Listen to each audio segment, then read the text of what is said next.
जय श्री राम। अपने चाचा जी के बारे में बताना बहुत कुछ शेष भी है। शेष ये है कि चाचा जी ने एक दो जगह जो झगड़ा कर लिए उसमें केवल उनका निजी स्वार्थ नहीं था, पूरे परिवार का स्वार्थ उससे जुड़ा हुआ था। केवल अपने लिए उन्होंने झगड़ा नहीं किया, पूरे परिवार का, पूरे खानदान का उसमें लाभ था। केवल उनका कोई व्यक्तिगत उन्होंने अपने लिए ये सब नहीं किया था। और परिवार के प्रति उनका बड़ा प्रेम था, बहुत मोह था।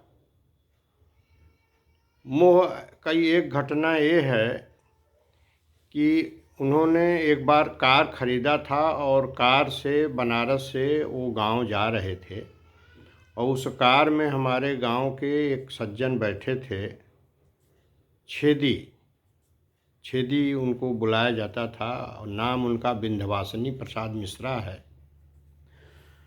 तो हमारे पिताजी भी उस दिन गांव आ रहे थे, तो बस की तलाश में वहीं झोला वोला लेकर के खड़े थे और चाचा जी की नज़र जो है हमारे पिताजी पर पड़ गई और उन्होंने कहा कि छेदी जा, देखा हुआ मास्टर साहब होवन, जा उन्हें लिया आवा। तो छेदी अब उतर के गए, कहें अरे भैया वही है ना, कहें जा पहले तो। अब उनको उन्होंने भेजा और छेदी आकर के कहने लगे कि भैया चला बुलावत हैं। कहें नहीं हम न जाबो गाड़ी में। कहें चला बुलावत हैं भाई। तब से चाचा जी अपनी गाड़ी ले आकर के उनके बगल में खड़ी कर दिए और कहें कि गाड़ी न जाई तो गाड़ी यहीं खड़ी रही। और इतना बाध्य कर दिए कि पिताजी को गाड़ी में बैठना पड़ा। तो यह उनका मोह ही था कि हमारी गाड़ी चल रही है, उसी गांव में चल रही है, उसी घर में चल रही है और ये बस से जाएं, ये उनको मंजूर नहीं था। तो ये था भ्रातृ प्रेम। दूसरा उदाहरण ये है कि हमारे चाचा जी के ही दूसरे लड़के की शादी पड़ी थी, बोलचाल नहीं था परिवार में। तो आए थे बनारस की बारात में चलना है। पिताजी कहे नहीं हम नहीं जाएंगे, हम क्यों जाएं, हमसे क्या मतलब है। कहे नहीं चलना पड़ेगा, आपको हर हाल में चलना पड़ेगा, आप नहीं जाएंगे तो बारात नहीं जाएगी। कहे अरे बारात क्यों नहीं जाएगी, बारात नहीं जाएगी, शादी नहीं होगी, हम नहीं जाएंगे। तो कहें बिल्कुल नहीं होगी, देख लीजिएगा, आप मत आइएगा, नहीं आएंगे तो बारात नहीं जाएगी। अब पिताजी बड़े चिंतित हुए कि अरे अगर नहीं जाएंगे तो सच्चों जो है नहीं जाएगा बारात, तो बड़ी समस्या हो जाएगी। तो पिताजी बहुत आग पीछ करते करते अंत में उनको ये उनका स्वभाव मालूम था कि अगर हम नहीं जाएंगे तो बारात कहीं ऐसा न हो कि सचमुच न जाए और बड़ी समस्या हो जाएगी, समाज में बड़ी बदनामी होगी। इसलिए वो बेचारे फिर गए और उनको गाड़ी में बैठा के लिया गए। और अंत में भले नाराज़गी थी आपस में, लेकिन पिताजी को सभी बारातों में, उनके सभी लड़कों के बारातों में जाना पड़ा।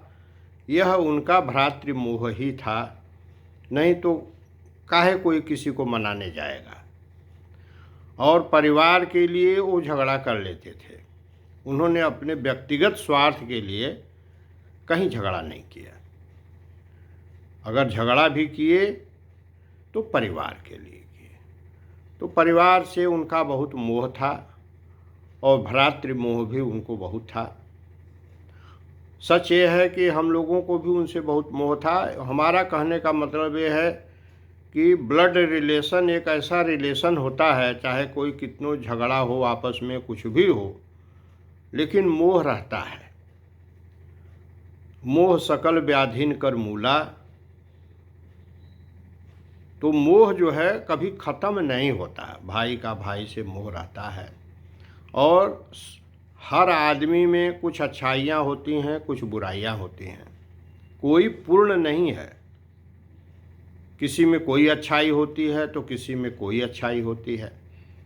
सब में सारी अच्छाई भी नहीं होती, सब में सारी बुराई भी नहीं होती। इसलिए मैं किसी का दोष नहीं देना चाहता। दोष किसी का नहीं है, सब समय संयोग होता है, किसी का कोई दोष नहीं होता है। जो प्रारब्ध में लिखा है, जो घटना लिखा है वो घटेगा। किसी का कोई इस सब बातें कहने का मतलब ये कदापि नहीं है कि किसी का दोष है और किसी का दोष नहीं है। ऐसा नहीं होता। सब विधान है, विधि का विधान है। जो प्रारब्ध में है वो आदमी को सामने आएगा ही। सीडी में जो भरा हुआ है वो स्क्रीन पर आएगा ही आएगा। जय श्री राम।